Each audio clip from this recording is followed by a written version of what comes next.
Hey everybody, Pastor Daryl from The Quest here. Want to share just a quick nugget today. Um, I'm doing a series at church right now that is based from the book of Judges, the entire chapter actually, but especially focusing on chapter 6. One of the things that I shared in my message Sunday was that in the book of Judges, 7 times the children of Israel repeat the same pattern. They turn to God, they serve God. About the time they are getting blessed, they start getting full of themselves and desiring their own selfish desires. They drift away from God. They fall back into judgment. And it just repeats over and over. And the amazing thing is at the end of the book, in the 25th chapter, I think it's 25th chapter, the very last verse of the book anyway, and it says, and each man did what was right in his own eyes. So for the 8th time, they've turned their back on God. They're out doing their own thing. And I find myself thinking about that and thinking, man, what was wrong with these people? And then I stop and think about us. I can't speak for anybody else, but I can speak for me. How many times in my life have I got on fire for God, and about the time things start going good, I start putting God on the back burner, so to speak.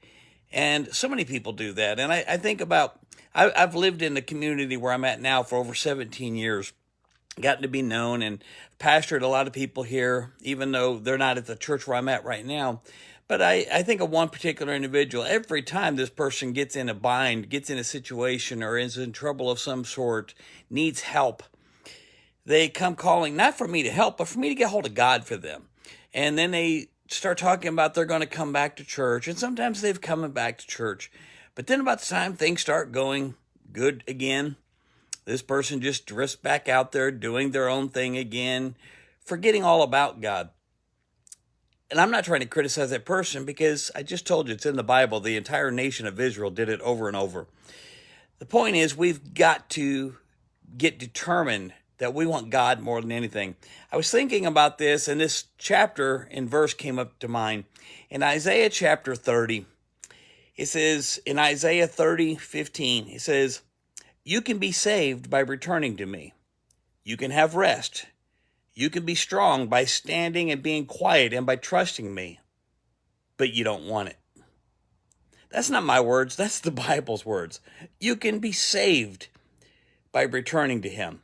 You can have rest. You can be strong and you can have peace and quiet. But you don't really want that.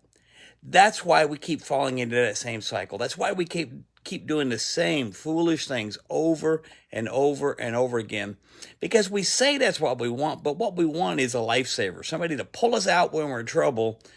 What God's looking for people who would say, God, you're my God all the time. No matter what, I'm going to serve you. I hope you'll think about this today and examine your own life and ask yourself, am I serving God because I love God? Or am I serving God because he can get me out of my mess? God bless you. Have a great day. Come back and see me again here at The Quest.